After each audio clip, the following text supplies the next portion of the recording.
Tonight, I'll reflect on the precept. This is what I remember from a few moments ago. I will use all of the ingredients of my life. This is the practice of not being stingy. I will not foster a mind of poverty in myself or others. From Kyoju Kama, from Dogen Genji, not being stingy, one phrase, one verse, 10,000 forms, 100 grasses, one dharma, one realization, all Buddhas, all teachers. Since the beginning, there has never been being stingy. Knowing how deeply our lives are entwined, we vow not to possess anything or form of life selfishly. Resolve. Using all of the ingredients of my life, wishing very and Norman Fisher approach the world and each other with open hands. So, in asking where am I stingy in my life, the first to come to mind for me were in my meditation. I feel like I do not give that practice the generosity that it deserves. And yeah, I should probably be less stingy with myself in my practice. I think I'm stingy in gratitude for what I have. I think I can get swept up in a striving for this or that, and it can take me towards a sense of poverty. In conversations, I find I'm not always as present or as generous as I would like to be in the folks that I'm having conversations with.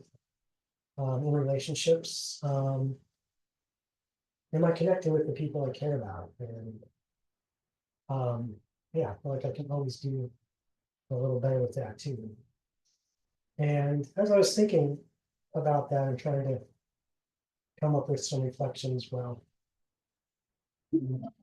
this week happened, and I had a lot more stingy feelings of stinginess this week as some headlines popped up on my phone, as I saw some signs in the windows of my neighbor across the street, and as I was coming and going from work and whatnot. And so I dug into our Jikai and Precept workbook. And I found a few more practice slogans that seemed relevant as ever. Look at what you exclude as Look what you exclude as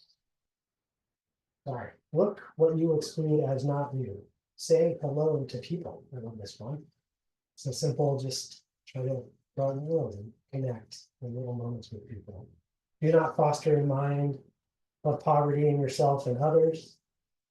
There is nothing in my life that is not part of my spiritual training. Roll all experiences into your practice and give your unique gifts. And in thinking about those and all the precepts in this week, it turned me towards not just these wonderful Zen sources, but I found myself drawn to a talk that I recently came across from a surprising source. It was from a New York Times conservative columnist, David Brooks, of all people. And kind of being a political week, I revisited that, and I think why I was drawn to it was the title. He was speaking about a book he wrote called How to Know a Person, the Art of Seeing Others Deeply and Being Deeply Seen. The Zen title I've never heard of. So I sat and listened, and he shared right out of the gate. He talked about how stingy he had been for most of his life. He sat on the sideline, watching others live. He was a journalist, and he would tell other people's stories, and he felt like he was emotionally blocked off from the world and from his relationships. But he had this urge where he wanted to connect with others. And at some point, he started to open his heart.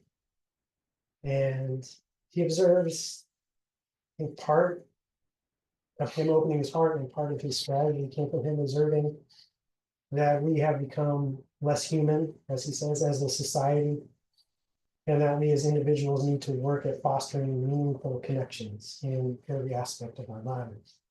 We've become sadder and meaner because we aren't open-hearted with each other. And I can see that. I think we are in a weird time I noticed that with technology, with social media, with artificial intelligence. It's it feels like a shift in our culture, and that kind of a divide and a disconnect, and sort of if you're not conscious to navigate that, you can perhaps feel yourself being a little more stingy in some ways, which I think I've definitely felt, and maybe a little extra this week. Some tips. Learn to be a good listener. Be vulnerable in appropriate ways. Offer criticism in appropriate ways. How can we help another be known, seen, and heard? Connection, generosity with each other. There's so many surprises in this. The verse, he says, the first gaze is incredibly important. Am I a person to you? Do you respect me? Each person is a mystery, not a problem to solve. Do you see Buddha in others when you look at them? Can you see a Buddha in the checkout clerk when you go through the checkout lines? Meeting someone for the first time, saying hello. Just be in the moment with others. Just sit and accompany each other in that moment. Just spending time hanging out with one another, find ways to play, he said yes, and be present with each other. It reminded me of being here with the song is on Thursdays, and then my other support in this way is surfing with my friends on the weekends, where we get to play. We get to go play in the ocean, and we get to be with each other and just connect in a simple way. Come back, change out our wetsuits, and just sit and catch up, connect with each other, and just nurture that simple connection. That's important. It's easy to have bad conversations, and he gives us a few tips for some good ones. That's my resume. Give 100% of your attention. Be an engaged listener. Nod. Express. Aha, yes, totally. Yes. Don't fear the pause, just like in Zen. We're comfortable with pauses and silence. Don't be a topper. Always trying to turn the conversation back to you. Quality is dependent on the quality of the questions you ask. So try to ask some open-ended questions, even some big questions, like what would you do with your life if you weren't praying? What would you do with your life if you were less stingy? What talent do you have that you are not using? What's the gift you hold in exile? Acknowledge also, you suggest where others are at, meet them where they are.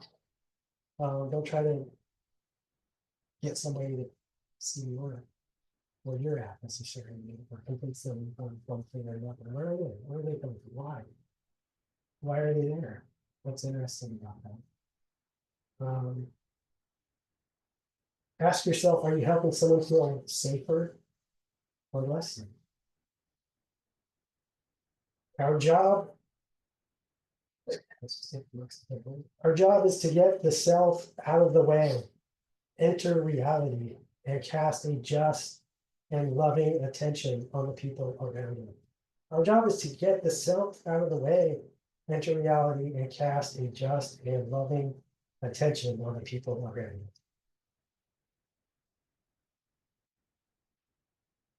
So I don't know what he's been doing, but it sounds pretty zen to me. And this all really resonated with me, and so I hope it resonates with you. And you can ask yourself where you need to be.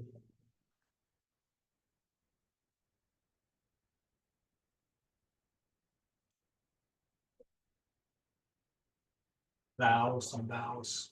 And I think what we're gonna do is go right into a short break, and we'll make a circle of council. And I'll set that up, and then we'll take just a short 10-minute break, and that should be in silence. Then we'll come back for council.